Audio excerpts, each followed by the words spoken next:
안녕하세요. 저는 갓 돌이 지난 예쁜 아이를 키우고 있는 엄마예요. 저희는 아이를 낳고 산후 우울증이 심하게 왔어요. 너무 어린 나이에 준비도 없이 아이를 만나게 되어 더욱더 힘들었던 것 같아요. 거기에다가 남편이란 사람은 인간 같지 않은 사람이었어요. 저는 어느 누구에게도 이야기를 마음 편히 할 수 없었어요. 제 자신이 너무 비참하고 초라해질 것 같아서요. 하지만 여기는 그런 것에 상관없이 제 이야기를 할 수 있을 것 같아 글을 적습니다. 저는 대학교에 입학을 하면서 대학교 근처에 자취할 곳을 찾았어요. 하지만 넉넉치 않은 형편에 괜찮은 곳을 찾기란 힘이 들었어요.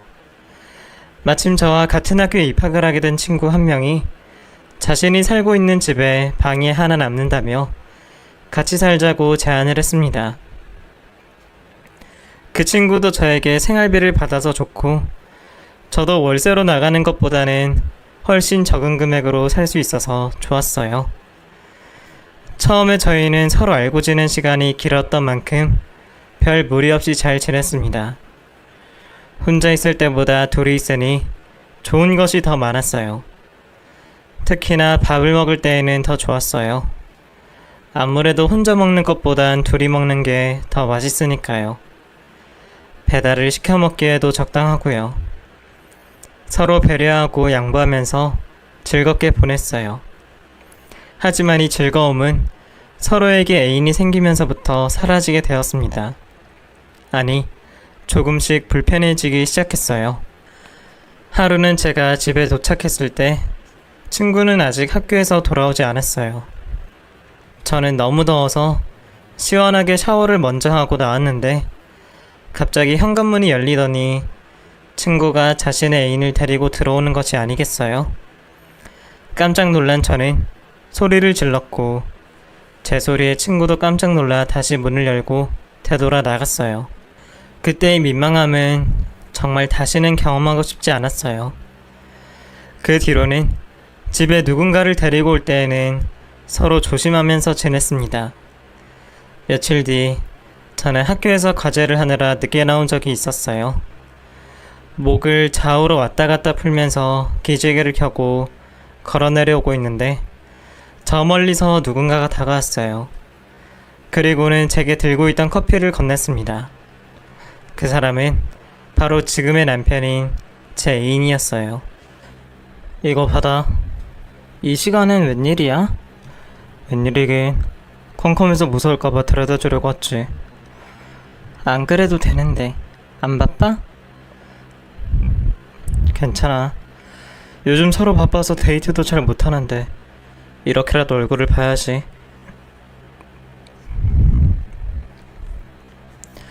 나도 얼굴 보니까 좋다. 가방 무겁겠다. 이리 줘. 고마워. 남편은 저에게 참 다정다감했습니다. 언제나 제 일정에 모든 것을 맞춰줬어요. 입학 때 처음 만나 벌써 4학년이 됐으니 남편과 만난 지도 벌써 3년이 훌쩍 지났네요. 지금은 각자 취업 준비로 매일 만나지는 못하지만 서로를 대하는 마음에는 변함이 없었어요. 남편이 사온 커피를 마시며 이런저런 이야기를 하다 보니 벌써 집 앞에까지 오게 되었습니다. 저는 남편과 아쉬운 인사를 나누고 집으로 올라갔어요. 현관문을 열고 들어가려는 순간 안에서 시끄러운 소리가 들렸어요. 가만 들어보니 친구와 애인이 심하게 다투고 있었어요. 둘이 종종 다툰 적은 있었지만 지금처럼 큰 소리가 오간 적은 없었어요. 깜짝 놀란 저는 쿵쾅거리는 심장을 진정시키고 조심히 현관문을 닫고 다시 나왔습니다. 아무리 친한 사이지만 제게 그런 모습을 보여주기는 싫을 거라고 생각했거든요.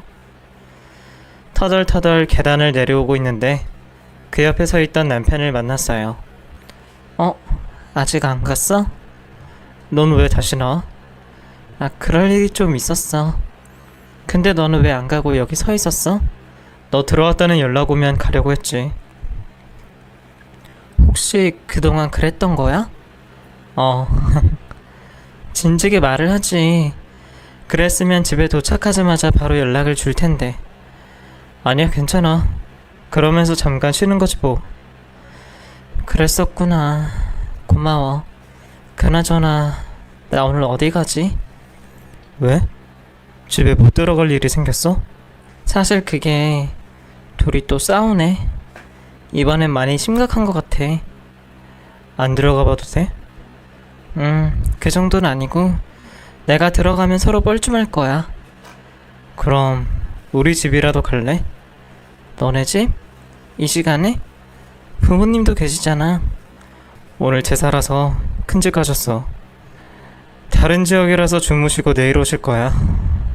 갈 곳 없음 우리 집이라도 가자. 그래도 괜찮아? 뭐 어때? 너가 불편하면 어쩔 수 없고. 아니야, 나도 괜찮아. 지금 너무 늦은 밤이라 어디 갈지 막막했는데 남편의 말을 들으니 안심이 되었어요.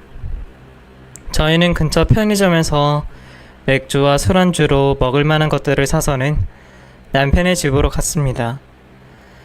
남편의 집은 연애를 하는 동안 몇 번 가본 적이 있었어요. 혼자 간 적은 한 번도 없었지만요. 남편은 편의점에서 사온 것들을 식탁 위에 올려놓고는 맞을지 모르겠다며 자신의 추리닝 바지를 하나 줬습니다. 저는 화장실에 가서 갈아입고 나왔어요. 남편과 저는 오랜만에 마시는 맥주에 기분이 좋아졌어요. 그동안 스트레스 받았던 일들을 이야기하며 시간 가는 줄 모르게 마셨어요. 어느새 사온 맥주를 다 마셨고 저흰 아쉬움이 남았습니다. 혹시나 집에 뭐라도 있으려나 냉장고 문을 열어보던 남편은 그 안에서 소주를 꺼냈습니다. 그리고는 국물이 먹고 싶었던 저는 라면을 하나 끓였어요. 저희는 처음 마시는 것처럼 마시기 시작했습니다. 나 친구 집에서 나와야겠어. 왜? 처음엔 좋았는데 몇 년 같이 살다 보니 불편한 게 한두 가지가 아니야. 특히 내가 눈치를 보게 돼서 오늘 같은 일도 그렇고. 그래, 내 생각에도 그게 맞는 것 같아. 그치? 진즉에 빨리 나왔어야 했는데. 집은 어디로 알아보게? 지금 살고 있는 곳 주위를 알아봐야지. 혹시 같이 보러 가줄 수 있어? 당연히 같이 가서 봐야지. 내일부터 알아볼까? 어째 네가 나보다 더 좋아하는 것 같다? 나도 너 솔직히 거기서 사는 거 별로였거든. 네가 눈치를 보는 것처럼 나도 좀 그런 느낌이 들더라. 괜히 가면 안 되는 곳에 가는 것 같고 좀 그랬어. 그랬구나. 전혀 몰랐네. 나 이제 좀 취한다. 먼저 씻을래? 아니야, 너부터 씻어. 내가 너보다 더 오래 걸릴 것 같아. 남편이 씻으러 들어간 사이 저는 식탁에 어질러져 있는 것들을 정리했습니다. 거의 다 치우고 있을 때 남편이 나왔고 나머지는 자신이 정리하게 평소대로 아무 일이 없었던 것 마냥 대해줬습니다. 그래서인지 저도 조금은 괜찮아졌어요. 그날 저희는 제가 이사갈 집을 알아본다고 하루 종일 돌아다녔어요. 그리고 그 중에서 제일 마음에 드는 집으로 계약을 했습니다. 섭섭해하는 친구에게 그동안 고마웠다는 말을 전하고 이사를 했습니다. 친구의 집에서 살면서 들어간 생활비보다 월세로 나가는 돈이 더 많아졌지만 마음만은 너무 편안했어요. 이제 남편도 마음 편히 제 집에 놀러 올 수도 있었고요. 이사를 한 후 눈코 뜰 새 없이 바쁜 나날을 보내고 있던 저는 너무 가로를 한 나머지 몸살로 며칠을 알아누웠어요. 너무 아파서 움직일 힘도 없었어요. 속도 메스껍고 아무것도 먹기가 싫었어요. 약도 못 먹고 하루 종일 누워있다는 저의 말을 듣고 친구가 죽을 사서 집으로 찾아왔습니다. 그리고는 조심스레 저에게 무언가를 내밀었어요. 그것은 임신 테스트기였어요. 친구가 약국에 가서 제 증상을 이야기했더니 약사가 혹시 모르니 약을 먹기 전에 먼저 해보라고 주셨대요. 친구도 그럴 일은 없을 거라고 생각했지만 혹시나 싶어서 사왔다며 저에게 줬습니다. 그것을 본 저는 아니라며 웃었지만 혹시 맞으면 어쩌지 겁이 났어요.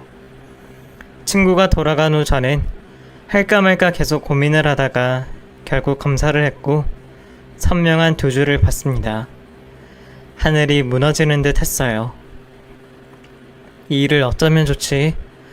너무 무섭고 겁이 났습니다. 어떻게 해야 하나 너무 막막했어요. 저는 그날 저녁 제가 아프다는 소리에 들린 남편에게 임신 테스트기를 보여줬어요. 이게 뭐야? 임신 테스트기. 이걸 왜? 나 임신이야. 정확한 거야? 나도 의심스러워서 몇 번이나 해봤어. 확실해. 남편은 한동안 말이 없었어요. 며칠을 고민 끝에 저희는 아이를 지우기로 결정을 했습니다. 제 뱃속에 있는 아이에게는 미안하지만 저희는 아직 대학교도 졸업하지 않았고 취업도 해야 하고 무엇보다 부모님에게 이 사실을 알려야 한다는 게 너무나 겁이 났어요. 남편은 그동안 알바를 하며 모았던 돈을 찾아왔고 저희는 병원으로 갔습니다. 병원 문을 열고 들어가야 하는데 도무지 발이 떨어지지 않았어요. 겨우 문을 열고 들어갔더니 모든 사람들이 저희만을 쳐다보는 것 같았어요. 가슴이 두근두근거리고 땀이 삐질삐질 나기 시작했어요. 죄를 지은 죄인 마냥 얼굴을 제대로 들 수가 없었어요. 그런 저를 남편이 데리고 밖으로 나왔습니다. 자신도 심장이 두근거려서 더 이상은 못 들어가겠다며 며칠 있다가 마음이 진정이 되면 그때 다시 오자고 했습니다. 집으로 돌아온 저희는 아무것도 할 수가 없었어요. 그저 멍하니 한숨만 쉴 뿐이었어요. 다음날도 그 다음날도 선뜻 용기가 나질 않았어요. 결국 시간만 흘러갔고 어느새 6개월이 되었어요. 조금씩 불러오는 배 때문에 이제는 더 이상 부모님에게도 숨길 수도 없었고 수술을 할 수도 없는 상황이 되었습니다. 하는 수 없이 부모님에게 이 사실을 알리게 되었고 저희 집에서는 난리가 났어요. 왜 지금까지 숨겼냐며 화가 나신 아버지는 남편을 죽이겠다며 난리도 아니었어요. 그런 아버지를 어머니는 간신히 말렸고 남편은 아버지에게 쫓겨났고 저는 집 밖으로 한 발자국도 나갈 수가 없었어요. 당장 짐 빼서 집으로 돌아와. 아버지, 결혼하게 해주세요. 저희 잘 살 수 있어요. 결혼이 애들 장난인 줄 알아? 어? 둘 다 지금 돈도 한 푼 못 버는 학생인데 어떻게 애 낳아서 먹여 살릴 거야? 애는 낳으면 거저 크는 줄 알아? 곧 있으면 졸업이고 졸업하면 취업해서 돈 벌 수 있어요. 저희도 몇 달을 고민하고 결정을 했어요. 저희 한 번만 믿어주세요. 믿어달라고? 난 너를 믿었다. 그런데 믿음의 결과가 고작 이런 거니?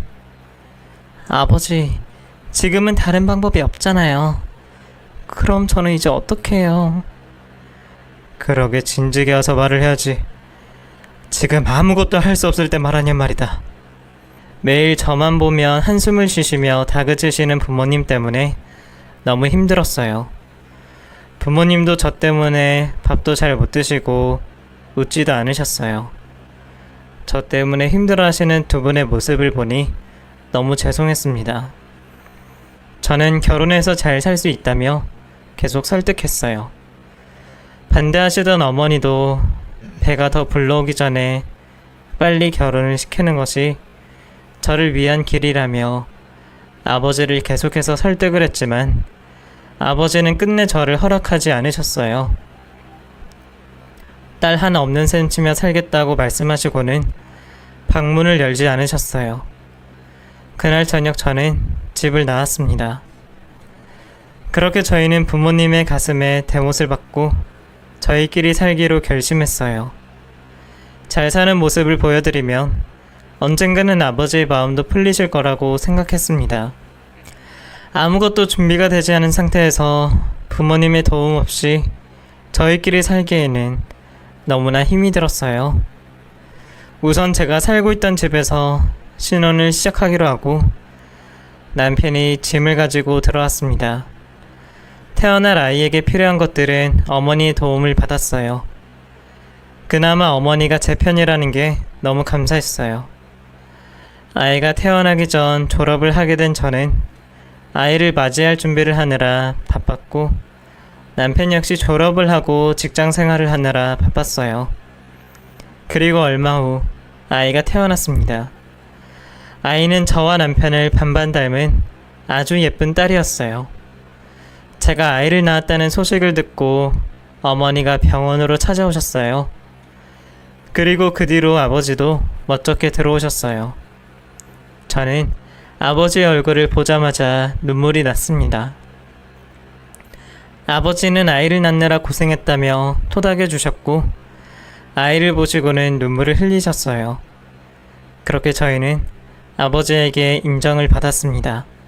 산후조리원에서 2주를 보내는 동안에는 아이가 너무 사랑스럽고 귀엽고 너무나 좋았어요. 매일같이 다른 사람이 차려주는 음식을 먹으며 제 몸을 회복하는 데에만 신경을 쓰면 되어서 힘든 것이 하나도 없었어요. 나이가 어려서 회복력도 다른 산모에 비해서 빠르다고 하셨어요. 하지만 퇴원을 하고 집으로 온 순간 저에게 심한 우울증이 찾아왔어요. 하루 종일 아이를 돌보느라 잠도 제대로 자지 못하고 밥도 제대로 먹지 못했어요.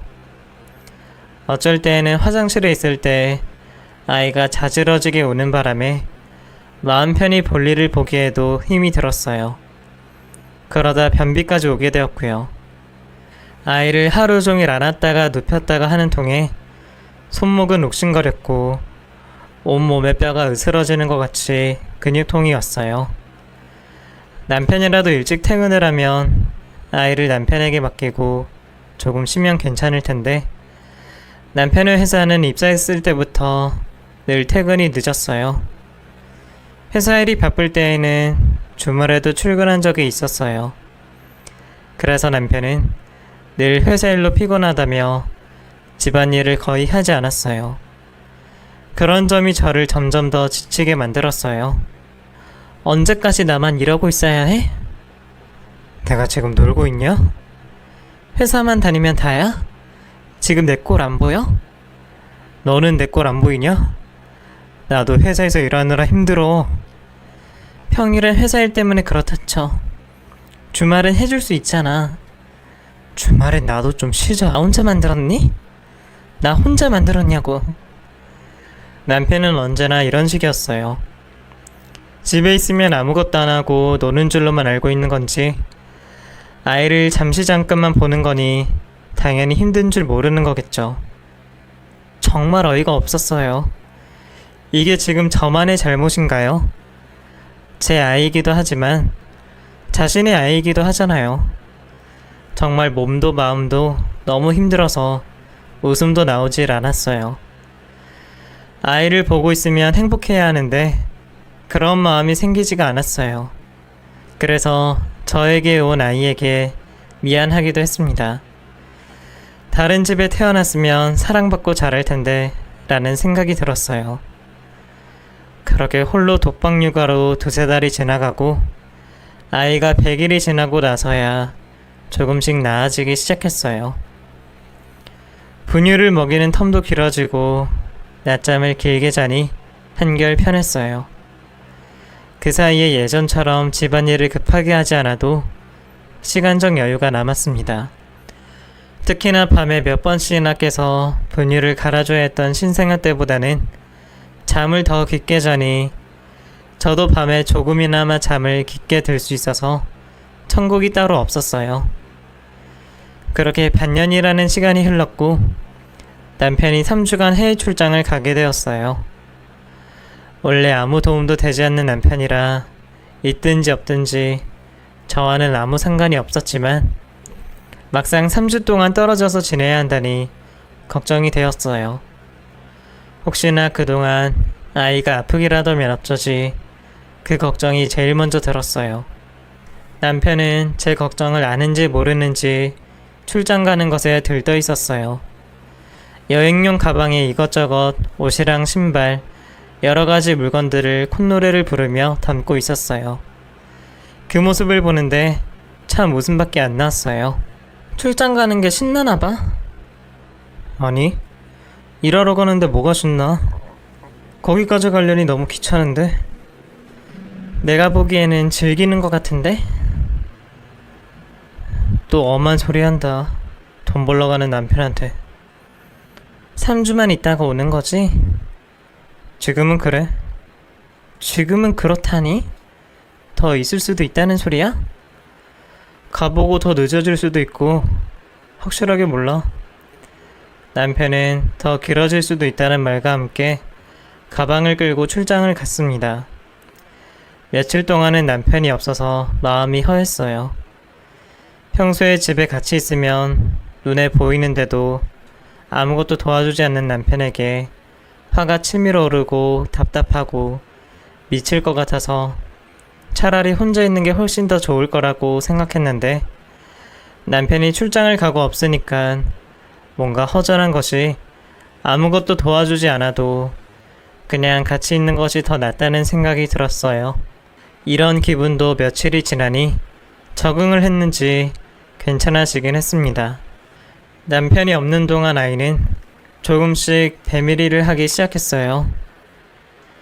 조그만 발에 힘을 줘가면서 배로 여기저기를 다니려고 꿍꿍거리고 있는 아이를 보니까 너무 귀여웠어요. 맘카페에 가입해서 아이의 계열수를 검색해서 여러가지 정보도 찾고 제가 도움을 주기도 하고 예전보다는 확실히 저보다는 아이 위주로 돌아가고 있다는 게 느껴졌어요. 옷을 사도 물건을 사도 모든 아이 것밖에 없었습니다. 아이를 재우고 남은 집안일을 정리를 하고 있는데 친구들에게서 연락이 왔어요. 오랜만에 얼굴을 보자는 내용이었어요.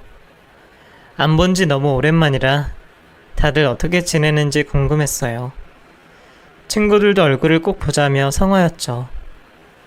저는 친정 어머니에게 부탁을 했고 다음날 아이를 잠시 봐주기 위해서 집으로 오셨어요. 어머니가 아이를 보는 동안 저는 오랜만에 화장을 했습니다. 아이를 키우면서 화장을 하고 나갈 일이 없었거든요. 화장을 하고 있는 제 모습이 뭔가 어색하게 느껴졌어요. 그리고 옷장에서 입을 옷을 고르려는데 뭐 하나 눈에 들어오는 것이 없었어요. 인부복을 빼고는 다 예전에 입었던 옷들이라 입을 수가 없었어요.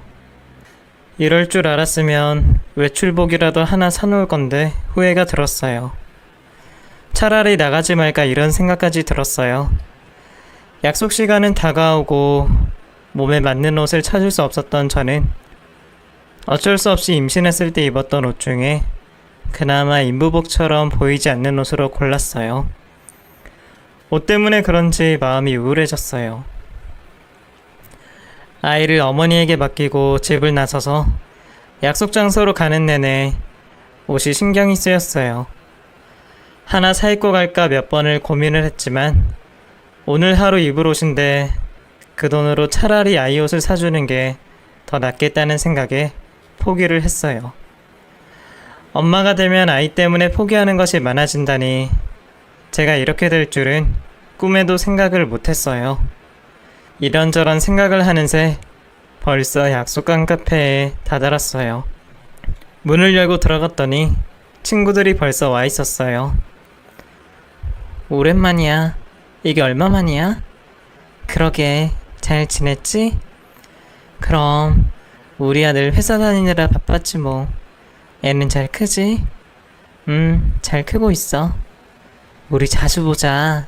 얼굴 잊어버리겠어. 나도 그러고 싶은데 그게 힘드네. 남편은 아직 출장 중이고 이제 간지 일주일 지났는데 뭘. 아직 2주 정도 남았어. 그래도 없는 게 속 편하지? 맞아. 있으면 애가 둘인 것 같아. 힘들어. 남자들은 다 왜 그러는지 몰라. 오랜만에 만난 친구들은 학교 다닐 때 그 모습 그대로였어요. 아니 어쩐 그때보다 더 세련되게 보였어요. 옷도 제 나이에 맞는 너무나 예쁘고 잘 어울렸어요. 당당한 친구들의 모습이 반짝반짝 빛나 보였어요. 친구들과 그동안 있었던 말들을 얘기하면서 저는 제 자신이 점점 초라해지는 것 같았어요. 미혼인 친구들과 공감대도 찾기 힘들었고요. 같은 공간 안에 있으면서도 어울리지 못하고 괜히 나았나 싶기도 했습니다. 카페에서 나온 친구들은 저녁을 먹으러 가자고 말했어요. 그 중에 하나가 최근에 새로 생긴 곳이라며 뷰도 좋고 사진 찍으면 예쁜 곳이 많다며 그쪽으로 가자고 제안을 했습니다. 다른 친구들은 너도 나도 거기가 어디냐고 관심이 있었지만 저는 집에 있는 아이 생각이 나서 오래 있을 수가 없었어요. 그래서 화기애애한 친구들 사이에서 저는 집에 들어가 봐야 한다고 했습니다. 친구들은 왜 벌써 들어가냐며 오랜만에 나왔는데 같이 저녁 먹고 들어가자고 이야기했지만 저는 거절하고 집으로 돌아왔어요. 친구들과 헤어지고 돌아오면서 저는 주책 없이 눈물을 흘렸어요. 늘 함께하던 친구들이었는데 왠지 모르게 저와는 다른 세상에서 살고 있는 것처럼 느껴졌어요. 친구들은 미래를 향해서 나아가고 있는데 저는 오히려 뒤로 가고 있다는 생각이 들어서 너무 우울해졌어요. 집에 돌아온 저는 방으로 들어가서 울고 말았습니다. 그런 저를 보고 깜짝 놀란 어머니는 무슨 일이 있냐며 물어보셨어요. 저는 오늘 있었던 이야기를 들려주었고 어머니도 예전에 자신도 느꼈다며 너무 속상해하지 말라고 하셨어요. 그리고는 지금은 제가 친구들이 부럽겠지만 나중에 아이가 더 크게 되면 그땐 친구들이 저를 부러워할 거라고 하셨어요. 저는 어머니의 말에 위로가 되었습니다.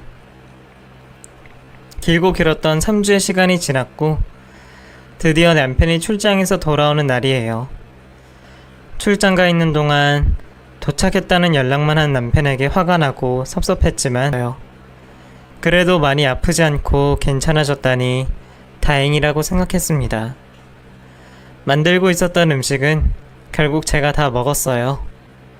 원래 매운 것을 즐겨 먹지 않았는데 만들어 놓은 음식을 버리기엔 너무 아깝고 물을 마셔가며 미련하게 다 먹었어요. 비워낸 접시를 설거지통에 넣는데 제가 왜 이렇게 변한 것인지 갑자기 또 우울해지기 시작했어요.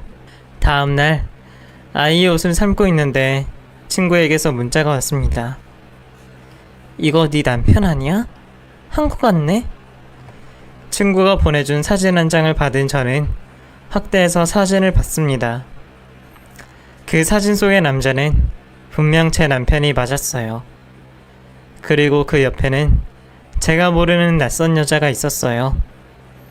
저는 친구에게 바로 전화를 걸었습니다. 그리고 여기가 어디냐고 물었어요. 친구는 저의 목소리에 걱정이 되었는지 같이 가자고 말을 했고 저는 낮잠을 자고 있던 갓난아이를 들쳐업고 뛰어나갔습니다.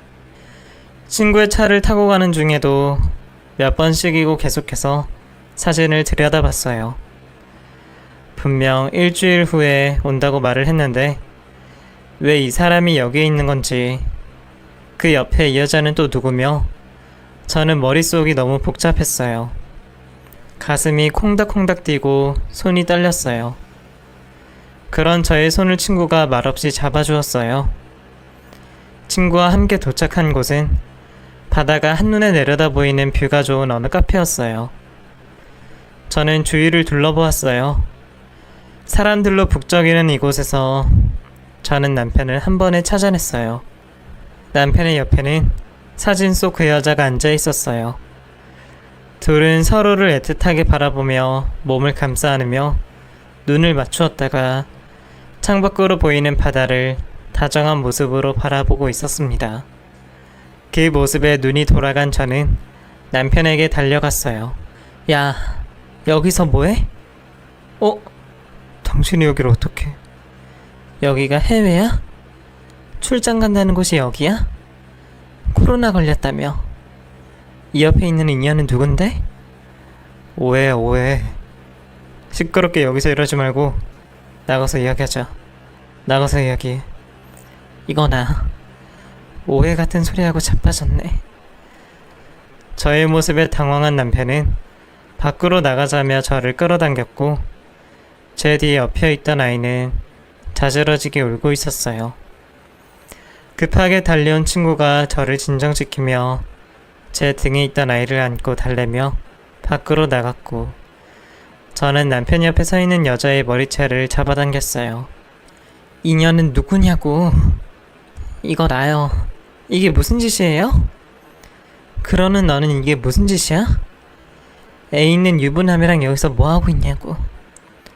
뭐라는 거예요? 당신 도대체 누군데 나한테 이래? 나 이 남자 마누라다. 이제 내가 이렇게 해도 상관없지? 저는 그 여자의 머리채를 양손으로 잡고 사정없이 흔들어댔어요. 그러자 그 여자는 제 힘에 따라 이리저리 몸을 흔들어댔어요. 주위에서는 싸움을 구경하느라 정신이 없었고 남편은 그런 사람들의 시선에 몸둘 바를 몰라하며 저를 간신히 그 여자에게서 떼어내고서는 저의 손목을 잡고 끌고 나와서는 자신의 차에 저를 태웠습니다. 그리고는 아무 말 없이 자신이 화가 났다는 것을 표현하기 위해 가속을 하며 차를 험악하게 몰았고 곧 집에 도착했어요. 차에서 저의 손목을 잡고 끌어서는 집 안으로 들어와 바닥으로 내팽개쳤어요. 야, 아까 그게 무슨 짓이야? 넌 부끄러운 것도 모르냐?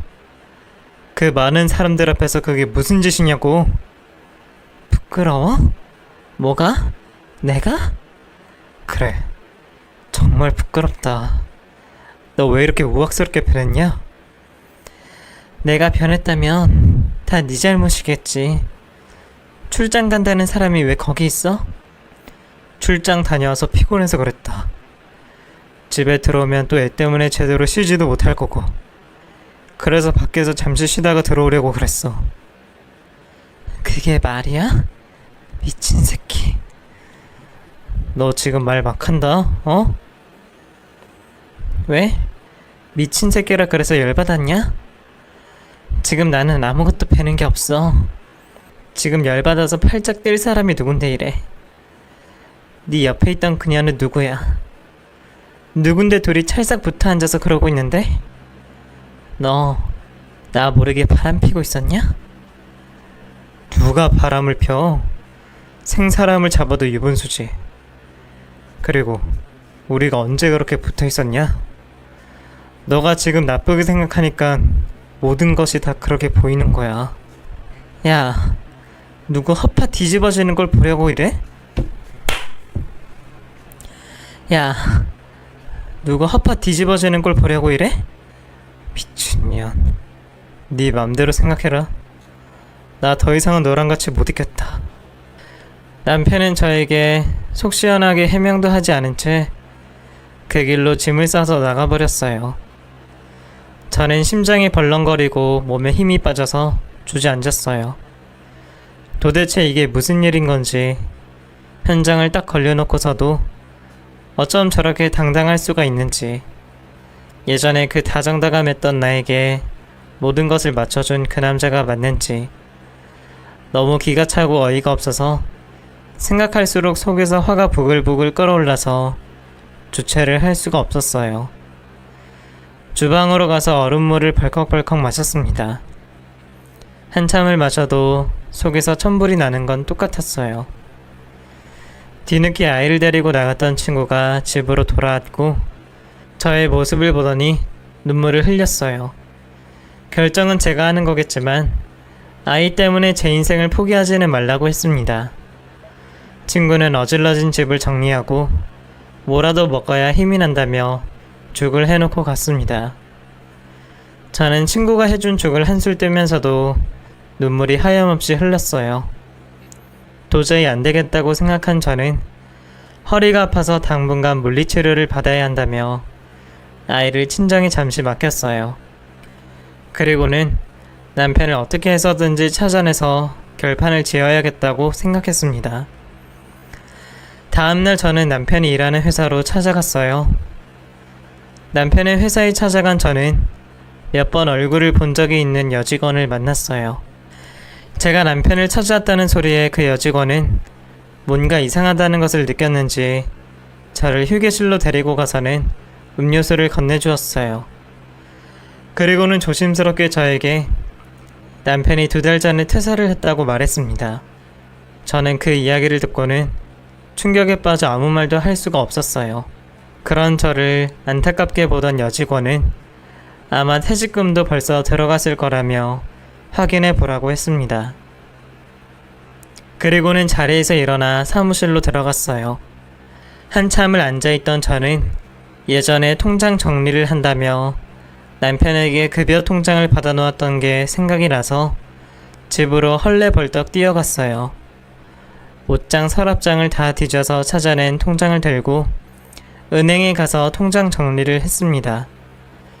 퇴직금은 들어왔고 고스란히 그날 다시 빠져나갔어요.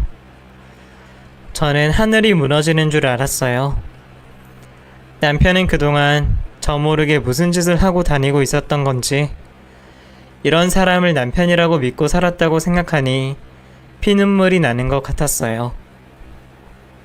힘이 쭉 빠진 채로 집으로 돌아온 저는 여기저기 남편과 알만한 사람들에게 연락을 해봤지만 남편의 행방을 찾을 수가 없었어요.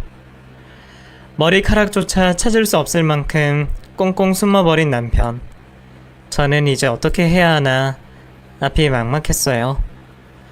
매일매일이 죽을 것 같이 힘든 시간이었어요. 바닥으로 저를 내팽개쳤어요. 그리고는 이 방 저 방을 왔다 갔다 하며 남편을 찾았어요. 옷장이며 베란다며 구석구석에 남편의 이름을 불러대며 돌아다녔어요.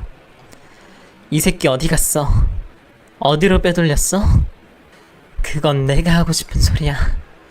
내 남편 어디에다가 숨겼어? 네 남편을 나한테 찾으면 어쩌겠다는 거야? 둘이 바람났으니까 나보다는 너가 더 잘 알겠지. 바람? 바람 같은 소리 하고 있네. 나도 피해자야. 피해자?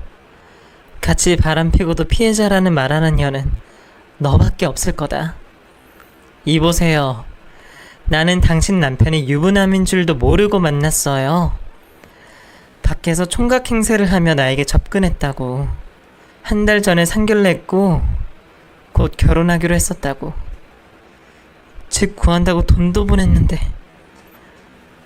뭐라고? 나도 당신 남편한테 속은 거야. 당신 남편 어디 있는지 정말 몰라? 아는 사람도 없어? 나도 찾고 싶어. 찾아서 갈기갈기 찢어버리고 싶다고. 그래도 재빈이 들어오겠지. 당신 남편한테 전해. 내가 해준 돈 안 내놓으면 사기죄로 집어넣겠다고. 알겠어? 그 새끼 못 찾으면 당신이라도 내 돈 대신 갚아. 그걸 왜 내가 갚아? 둘이 부부잖아. 남편이 못 갚으면 당신이라도 갚으라고. 그 여자는 저에게 남편이 가져간 돈을 갚으라며 온 동네가 떠나갈 듯 고래고래 고함을 지르고는 나갔어요. 온 집안을 그 여자가 들쑤시고 나간 바람에 도둑이 들었다고 할 정도로 엉망이 되었습니다. 그 여자가 나가고 난 뒤 저는 아무것도 할 수가 없었어요. 누구에게 말도 못하고 가슴만 주먹으로 치면서 울었어요. 남편의 바람도 퇴사도 사기도 모든 것을 받아들이기에는 제가 너무 힘이 들었어요. 친정어머니에게라도 연락을 해볼까 여러 번 전화를 들었다가 놓았어요. 처음부터 축복을 받으며 했던 결혼이 아니라 부모님의 가슴에 대못을 받고 결혼했던 저인지라 잘 살고 있는 모습만 보여드리고 싶어서 그동안 힘들어도 힘든 내색 전혀 없이 늘 부모님에게는 웃으며 잘 살고 있다는 듯이 행동했는데 이런 모습을 보여드리고 싶지 않았어요. 가슴이 터질 것 같았지만 혼자 견뎌내기로 마음먹었어요. 그날 늦은 밤 멍하니 소파에 앉아있는데 남편이 집으로 돌아왔어요. 저는 남편을 보자마자 남편에게 소리를 지르며 주먹과 발로 마구 찼습니다. 남편은 그런 저의 양손을 붙잡았어요. 한참을 그렇게 울부짖다가 지쳐서 그 자리에 앉아 있었어요.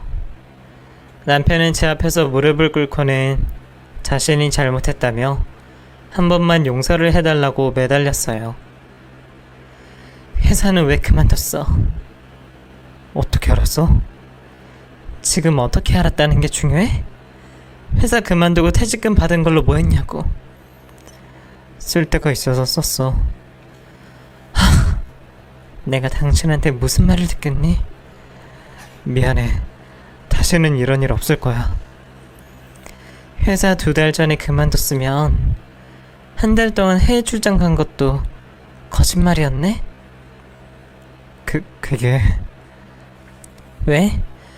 회사 그만두고 그년이랑 2집 살림하니까 좋디? 그건 아니야. 여행 갔었어. 야... 너란 인간은 정말 구제불능이구나. 됐고, 그년도 피해자라며. 오늘 너 찾으러 집으로 왔더라. 돈 안 갚으면 신고해서 사기죄로 쳐넣는다고 온 집안을 해주고 갔으니까 그년한테나 가서 싹싹 빌고 돈이나 갚아. 내가 그런 돈이 어딨어. 그럼 몸으로 때우면 되겠네. 그러지 말고 장인어른한테 부탁하면 안 될까? 뭐? 아니 왜 장인어른 은퇴하시고 퇴직금 받으셨잖아. 우선 그걸로 갚고 금방 벌어서 내가 갚을게. 야, 이 미친 새끼야. 그게 할 소리야? 딴 년이랑 바람핀 사이돈을 또라이 아니야. 나중에 갚아주면 되잖아. 나 정말 깜빵 가도 상관없다는 거야? 상관없으니까 꺼져. 내가 아이 때문에 잠시 고민했던 내가 미친년이지. 저런 인간인 줄도 모르고. 네가 저지른 일 네가 알아서 해결하고 우린 이혼해. 나는 이제 더 이상은 너랑 같이 못 살아. 너에 대한 미움조차도 조금도 남아있지 않으니까. 저는 남편이 친정아버지의 퇴직금에 대해서 말하는 순간 모든 정이 뚝 떨어졌어요. 사람이 저 정도로 바닥일 줄이야. 정말 생각할수록 어이가 없고 천불이 났습니다. 저는 남편에게 이혼을 요구하고는 짐을 싸서 그 길로 친정에 들어갔어요. 잘 사는 모습만 보여드리고 싶었는데 지금처럼 거짓으로 보여주며 살다가는 제가 미칠 것 같았어요. 제 인생을 저런 남자에게 맡기고 싶지 않았어요. 친정 부모님도 잘 생각했다며 요즘은 이혼이 흠이 아니라며 앞으로 잘 살면 된다고 위로해 주셨어요. 저는 그런 부모님께 너무 죄송했습니다. 지금은 그런 남편과 이혼 소송 중에 있어요. 남편은 어디 돈 넣을 곳이 없자 어쩔 수 없이 시댁에 가서 죽지 않을 만큼 흠씬 두들겨 맞고는 부모님이 대신 그 여자의 돈을 갚아주고 집에서는 쫓겨나 고시원에서 생활하고 있다고 들었어요. 저와는 끝까지 이혼을 할 수 없다며 버티고 있는 중이고요. 저는 시간이 오래 걸리더라도 남편과 깨끗하게 이혼을 하고 제 남은 인생은 아이와 함께 멋지게 새 출발을 하고 싶어요. 그래서 지금은 자격증을 따기 위해서 낮에는 아이를 보고 밤에는 공부를 하고 있고요. 저는 아이를 위해서 멋진 엄마가 될 거예요.